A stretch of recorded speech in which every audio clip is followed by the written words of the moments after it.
Oi gente, como vocês estão? Sejam bem-vindos a mais um vídeo aqui do canal.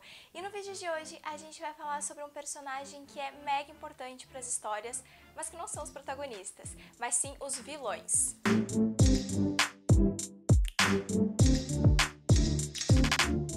Eles são essenciais em quase todos os livros hoje de fantasia e por isso eu separei e fiz um top 5 de os melhores vilões que eu já li. Eu quero deixar claro aqui que esse vídeo é sobre vilões, entendeu?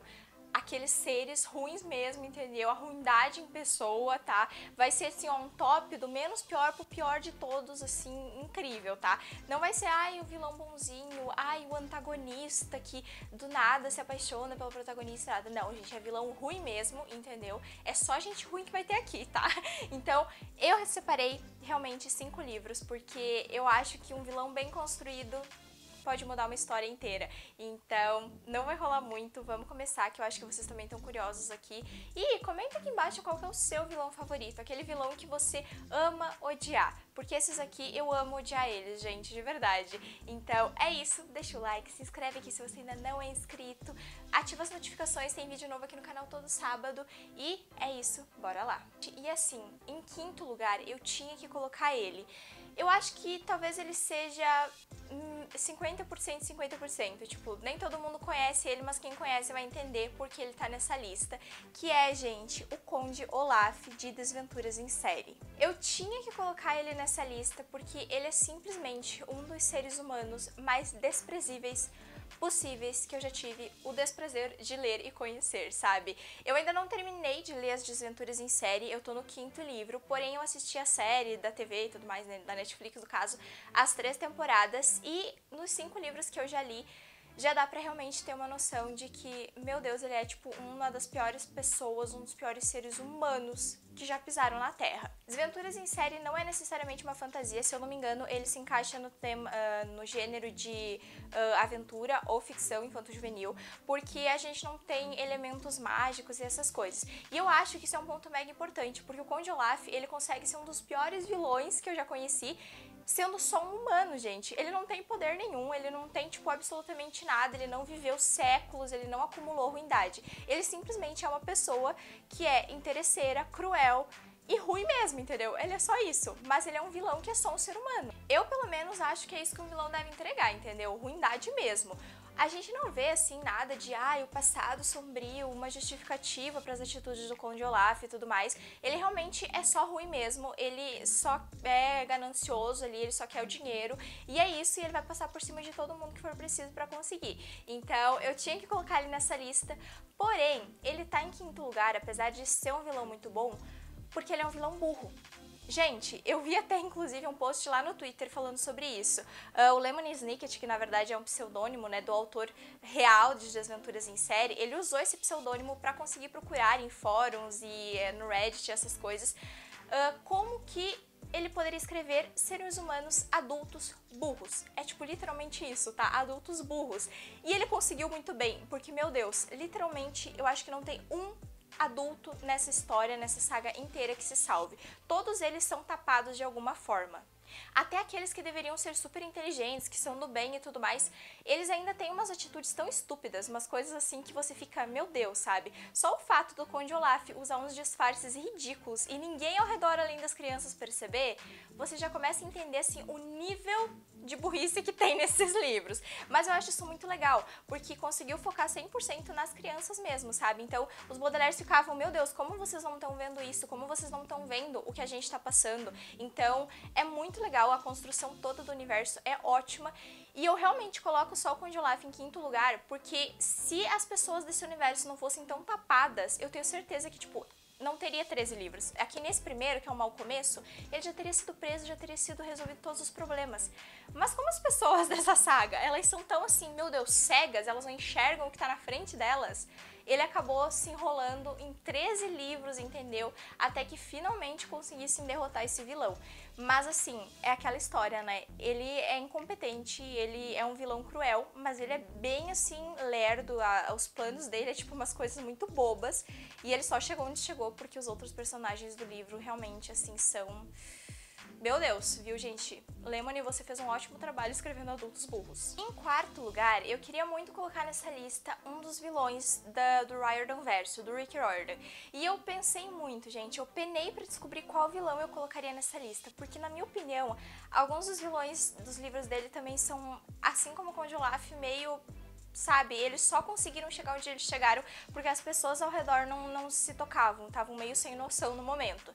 Mas eu li recentemente As Provações de Apolo e eu posso dizer que o Nero é com certeza um dos vilões assim mais sádicos e cruéis que o Rick Riordan já escreveu. Eu não vou falar assim muito aprofundado dele, porque eu acredito que tem muita gente aí que ainda não leu as Provações de Apolo, perdão, né, que é uma saga de 5 livros, se passa depois de Heróis do Olimpo e é diretamente ligada ao universo de Percy Jackson, todos os personagens aparecem aqui e tudo mais. Porém, eu preciso dizer que o Nero, já no primeiro livro aqui, né, que é o Oráculo Oculto, o primeiro da saga, ele já é absurdamente bem explorado, a maneira como ele de fato foi um ser humano cruel na época que ele era vivo e tudo mais, e aí ele foi se tornando, sabe, criando poderes e tudo mais, mas ele como ser humano mesmo, na época em que ele só era isso, ele já era extremamente cruel. O próprio Apolo fala isso, sabe, assim, de níveis de, gente, queimar gente viva, entendeu? Pra usar tochas humanas pra iluminar festas, é assim, nesse nível mesmo. Eu tentei não me aprofundar muito na pesquisa histórica do Imperador Nero, né, o Imperador Romano Nero, porque ele é inspirado numa pessoa real, tá? Pra justamente não perder aquele charme. Eu não queria ver ele como uma pessoa que foi real, eu queria explorar ele como vilão da história. E aqui na história a gente vê 100% esse lado bem sádico do personagem. Além dessa crueldade em si, das torturas, dos assassinatos e as 1001 coisas horríveis que esse cara fez, ele ainda aqui ele é explorado como um personagem bem abusivo, sabe? No sentido de fazer tortura psicológica com as pessoas ali, com os filhos adotivos e tudo mais. E a gente vê toda essa trajetória desde o primeiro até o último livro. Mas desde que ele era só um ser humano, ele ainda era extremamente cruel, ele ainda tem toda essa questão de trazer esse lado que o Riordan trouxe, né, o tio Rick, pra usar um vilão que usasse dos seus poderes, mas que também usasse de uma arma que é muito poderosa, que é o abuso psicológico. Então, pra mim, o Nero foi muito bem escrito, ele foi muito bem explorado. Eu sentia raiva a todo momento em que o nome dele era citado, ele não precisava nem estar em cena. O Nero lá, nossa, horrível, entendeu? Pessoa desprezível, senti muita raiva, passei bastante, assim, ódio desse personagem, mas eu achei ele um vilão muito bem construído, e eu acho que dos livros do Rick Riordan, ele talvez seja o melhor vilão. Em terceiro lugar, é claro que esse personagem tinha que estar na lista, né, gente? O Sauron de Senhor dos Anéis. Vamos combinar. Ele é, assim, um dos maiores vilões possíveis da literatura e também do cinema. Eu preciso falar pra vocês que eu ainda não li O Retorno do Rei. Eu li só A Sociedade do Anel e As Duas Torres e O Hobbit, enfim. Mas eu sou fissurada pelos filmes, gente. Eu sou fissurada, é tipo a minha trilogia favorita do cinema. Eu amo os filmes de Senhor dos Anéis. Eu já assisti pra mais de 10 vezes em versão estendida, entendeu? Que o último filme deve ter umas 6 horas e meia. E eu amo mesmo. Eu gosto muito da construção que o Peter Jackson fez nos filmes do Sauron, mas ele tá em terceiro lugar porque apesar dele ser um vilão muito bom, ainda tem dois aqui que eles superam, entendeu? Superam na crueldade. Não que o Sauron não seja um ser ruim, nem nada do tipo, né? Ele é, mas eu acho que a grande questão do Sauron é que sempre fica muito um mistério ao redor dele, sabe? Fica meio como se ele fosse um vilão fantasma da história. Ele tem uma dificuldade em aparecer e fazer as crueldades por ele mesmo. Então, a gente vê os orcs agindo com ele, né? O Saruman ali e tudo mais. Então, são sempre os empregados dele, né? Os criados dele que vão lá e fazem de fato as atrocidades, tanto nos livros quanto nos filmes. Mas eu confesso que eu queria ter visto mais dele, tá, gente? Eu queria, realmente eu queria. Nos filmes mesmo a gente não tem tanto essa coisa, né? O Sauron, ele aparece na nova série da Amazon Prime, né, no Prime Video, que é Os Anéis do Poder, né, a série do Senhor dos Anéis, e eu amei ver a construção do Sauron antes de tudo que a gente viu em Senhor dos Anéis, o Sauron ali, né, como ele surgiu, o ser que ele é mesmo. E aí, nessa série, de fato, a gente vê a insanidade, a loucura, a manipulação dele. Então, se você quer conhecer um pouquinho mais do personagem, eu recomendo demais essa série, eu curti demais, porque a gente vê esse lado que ele realmente é um vilão, sabe? Ele manipula todo mundo ao seu redor, ele é controlador, ele é, assim, doido de pedra, porque ele comete, assim, umas coisas e ele faz sorrindo as atrocidades. Então, assim, é uma coisa incrível. Eu adorei a construção dele na série, mas ele tá em terceiro lugar porque eu realmente achei ele um vilão meio misterioso demais, sabe? Dá aquele medinho? Dá aquele medinho. Você sente uma raiva dele? Sente. Mas ao mesmo tempo você sempre foca muito nos orcs, no Saruman, entendeu? Nos outros aliados dele. Então, eu amo Sauron, eu acho ele um vilão excelente, eu amo Senhor dos Anéis, mas fica em terceiro lugar. Para os fãs de fantasia aí, vocês devem estar pensando agora, quem ela vai colocar em segundo e em primeiro lugar? Porque ela já colocou, tipo, um dos maiores vilões da literatura em terceiro. Gente, me perdoa, tá? Me perdoa, mas eu acho esses dois próximos vilões muito bons. Mesmo, assim, a construção deles é absurda. E eu precisava colocar eles um pouquinho na frente do Sauron, tá? Mas eu considero esses... Sauron até esses próximos dois, eles são igualmente ruins e muito bons como vilões. Eles são ruins como seres, mas são ótimos como vilões. Em segundo lugar, gente, vocês perceberam? Até agora a gente teve 3 vilões homens, né? Eu pensei em colocar quem que eu ia colocar de vilã mulher, né, nessa lista, porque eu acho que tinha que ter, a gente tem várias vilãs aí, né, enfim, na literatura, porém foi muito difícil achar uma que realmente fosse super cruel e tudo mais. Só que aí, eu olhei assim pra minha estante, eu tava olhando, né, pensando, quem que eu vou colocar? E aí ela apareceu, né? Na verdade, ela não apareceu, ou apareceu, porque ela tá na capa do livro. Gente, a Bela Dama de Coraline. Eu acho que dispensa muitas explicações, porque eu acredito que todo mundo já pelo menos assistiu ao filme Coraline, se você não leu o livro, né? E a gente tem toda aquela construção da Bela Dama, que é algo tenebroso, né? Vamos combinar, meu Deus. Ela na animação é absurdamente assustadora, eu fiquei traumatizada a primeira vez que eu assisti. Eu demorei um tempo pra ler Coraline mesmo, assim, o livro em si, mas eu preciso dizer, eu acho que ela como vilã, ela é talvez a minha favorita de todas. Talvez, se você ainda não tenha lido o livro, eu não sei direito, assim, a estética das primeiras edições, mas esse aqui, que é ilustrado pelo Chris Riddle, que é da Intrínseca, ela tem praticamente a mesma estética que tem no filme, sabe? Então, que é aquela coisa horrorosa, com botões no lugar dos olhos e tudo mais. É tenebroso, é assustador, mas ao mesmo tempo eu acho que a crueldade dela em si é algo que sempre vai me chocar, sabe? O fato dela de seduzir, né, as crianças, ela tenta convencer e manipular eles, entregando tudo o que as crianças sonham, fazendo aqueles primeiros dias serem perfeitos, pra depois pegar um botão e querer costurar no rosto das crianças pra consumir as almas dela e aí elas morrem. Gente, é algo assim, né, bem chocante. Como vocês puderam ver aí no filme e tudo mais, ela tem muito isso, né, das crianças do passado, que elas aparecem, que ela já fez isso antes e ela tenta fazer com a Coraline. Eu já começo dizendo que eu acho uma coisa extremamente horrorosa a suposição de costurar alguma coisa no seu próprio rosto. Gente, imagina! É horrível, gente, é horrível. Como que isso é uma história pra criança, sério? Porque é tenebroso, gente, que dor, que coisa... Eu não tenho outra palavra pra descrever, é só horrível mesmo, entendeu?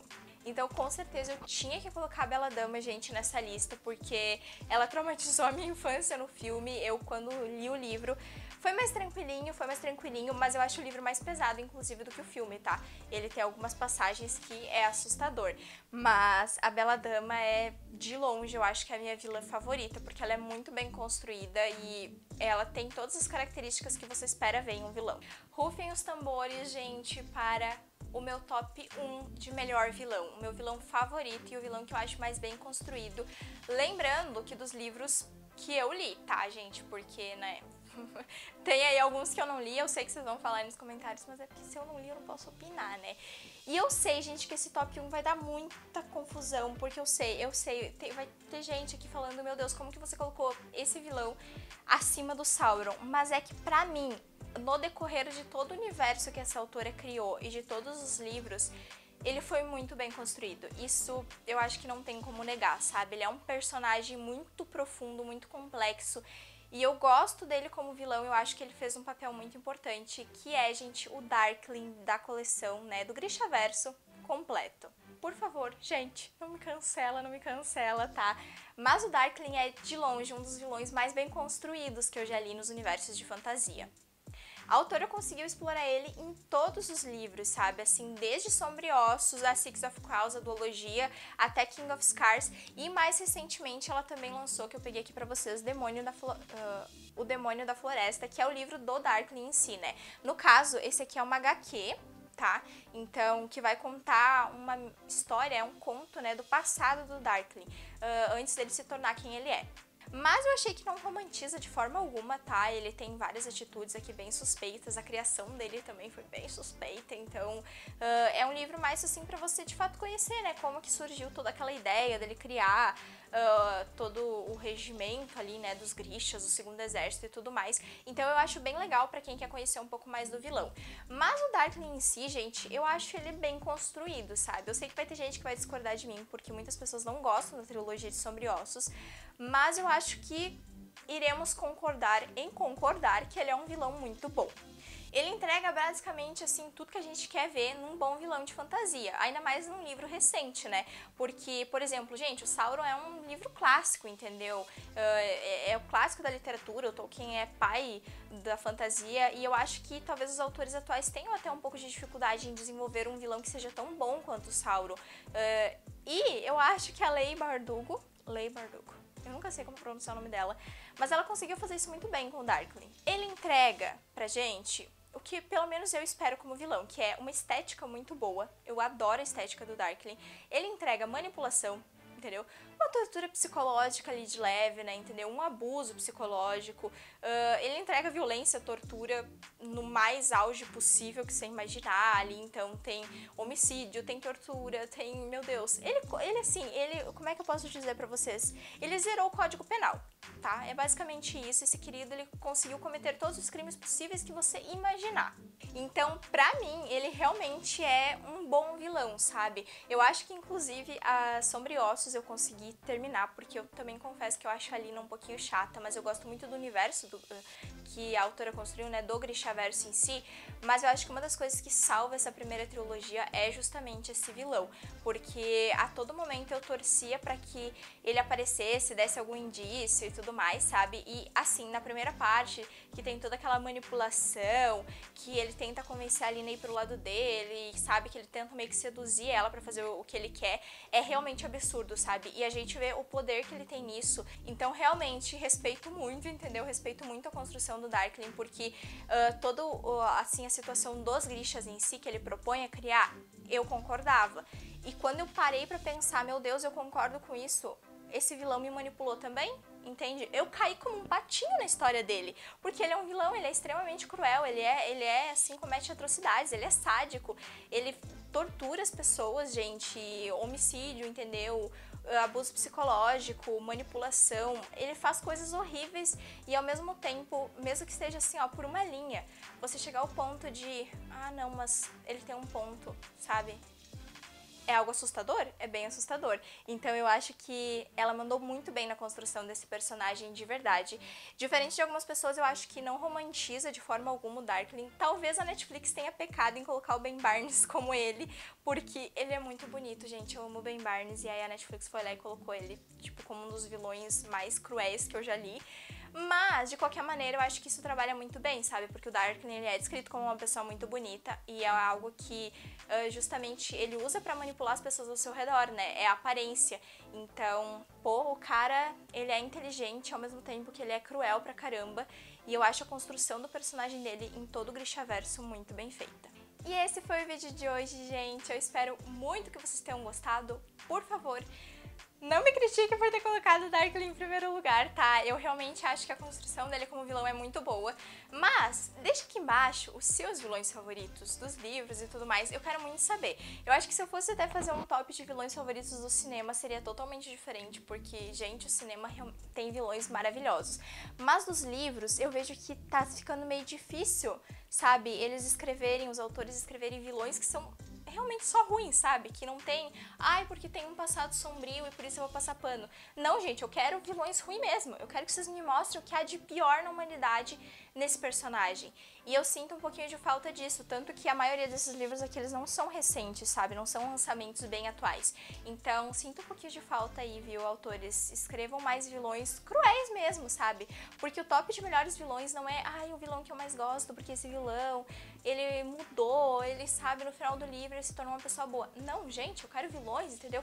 Que eles fazem as coisas ruins e eles vão pagar pelas coisas ruins que eles fizeram. Então, por isso, o meu top 5 separou esses aqui especiais. Mas comenta aqui qual que é o seu vilão favorito da literatura, que eu quero muito saber, viu? Porque eu sou curiosa. Inclusive, eu já posso pegar até as dicas de livros pra ler futuramente. Mas então é isso, gente. Aquilo que vocês já sabem, né? Se inscreve aqui no canal, me segue nas redes sociais também, ativa as notificações e não esquece de deixar o like. Então é isso, gente. Até o próximo vídeo e tchau!